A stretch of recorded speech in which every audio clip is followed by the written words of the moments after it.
விசேஷ சிறப்புகள்லாம் உண்டு. காரணம் என்னன்னா, தச அவதாரங்கள் நாம கேள்விப்பட்டிருப்போம். மீனம், கூர்மம், வராகம், நிருசிம்மன்ட்டு வரிசையில ஒரு 10 அவதாரத்தை மகாவிஷ்ணு எடுத்திருக்கார். அவர் ஏகப்பட்ட அவதாரம் எடுத்திருந்தாலும் இந்த தசாவதாரங்கள் ரொம்ப முக்கியமா கருதப்படுகிறது. அதுல என்ன விசேஷம் இந்த தசாவதாரம்னா, மனிதனோட பரிணாம வளர்ச்சியை தான் அந்த தசாவதாரம் நமக்கு காட்டுறது. முதல்ல ஒரே ஒரு அறிவு கொண்டு நீர்ல மட்டுமே இருக்கக்கூடிய மீன் மத்ஸ்யாவதாரமாக மீனாக அவதாரம் செய்தார். அடுத்ததாக நீரிலும் நிலத்திலும் இருக்கக்கூடியதான கூர்மாவதாரம், அதாவது ஆமை பருவத்துல மகாவிஷ்ணு வடிவெடுத்தார்.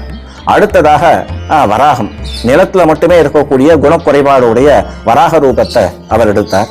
அடுத்ததாக நரசிம்ம அவதாரம், பாதி மனிதனாகவும் பாதி மிருகமாகவும், அதாவது மிருகத்தன்மை கலந்த ஒரு மனிதனாக ஒரு நரசிம்ம அவதாரமாக அதில் அவதாரம் பெற்றார். அதற்கு அடுத்ததாக வாமன அவதாரம், முழு மனிதனாகவும் சத்விஷயங்களை பேசக்கூடியவனாகவும் ஆனா உருவத்துல குறைபாடாகவும், அதாவது குள்ள உருவத்திலே இருக்கக்கூடியதான வாமன அவதாரம் அடுத்ததாக வந்தது.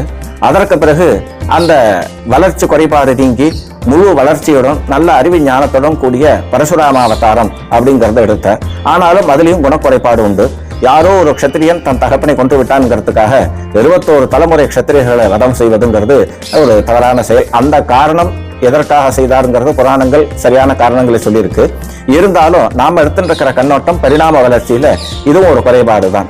அடுத்ததாக ராமாவதாரம், அதாவது ஒரு மனிதன் எப்படி இருக்கணும், தர்ம வழியில எப்படி நிற்கணும், ராஜ்ய தர்மத்தை எப்படி பாதுகாக்கணுங்கிறது ஒரு க்ஷத்திரியனுக்கு க்ஷத்திரியனாகவும் ஒரு சிறந்த மனிதனாகவும் தனி மனித ஒழுக்கம் நிறைந்தவனாகவும் அந்த நமக்கு நடத்தி காட்டுகிறார். இப்படிதான் பூர்ணமான முழு மனிதன் இருக்கணும் அப்படிங்கிறத காட்டினதுதான் இந்த ராமாவதாரம். அடுத்ததாக கிருஷ்ணாவதாரம், அதாவது மனிதன் மனிதனாக இருக்க முடியாது, அடுத்த நிலைக்கு உயரணும். உத்தரேத் ஆத்மனாத்மானம் ஆத்மானம் அவசாதகேத்துன்னு கீதாச்சாரியன் சொல்றார். அதாவது தன்னை தானே உயர்ந்த நிலைக்கு உயர்த்தி கொள்ள வேண்டும்ங்கிறார். அதாவது தத்துவமசி அப்படின்னு வேதம் சொல்றது. தத்துவனா அந்த சுவாமி பரபிரம்மம், துவம் நீயாக இருக்கிறாய். அந்த சுவாமி யார் அப்படின்னா அது நீயாகவே இருக்கிறாய் அப்படிங்கிறார். அதாவது அகம் பிரம்மாஸ்மி, நானே பிரம்மமயமாக இருக்கிறேன். இந்த உணர்ச்சி தான் முக்திக்கான பெருநிலை.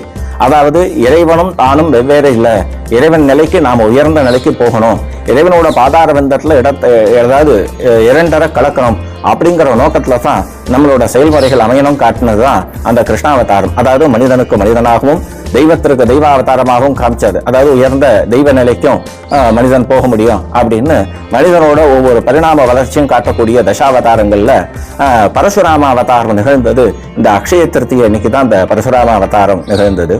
அடுத்ததாக கிருஷ்ணருக்கு உஜேலன்கிற ஏழை பிராமணன் அவள் கொடுத்து மிகப்பெரிய சொத்துக்களை எல்லாம் கிருஷ்ணரோட அனுகிரகத்தால பெற்றனாலும் இந்த அக்ஷய திருத்தியை அன்னைக்கு தான்.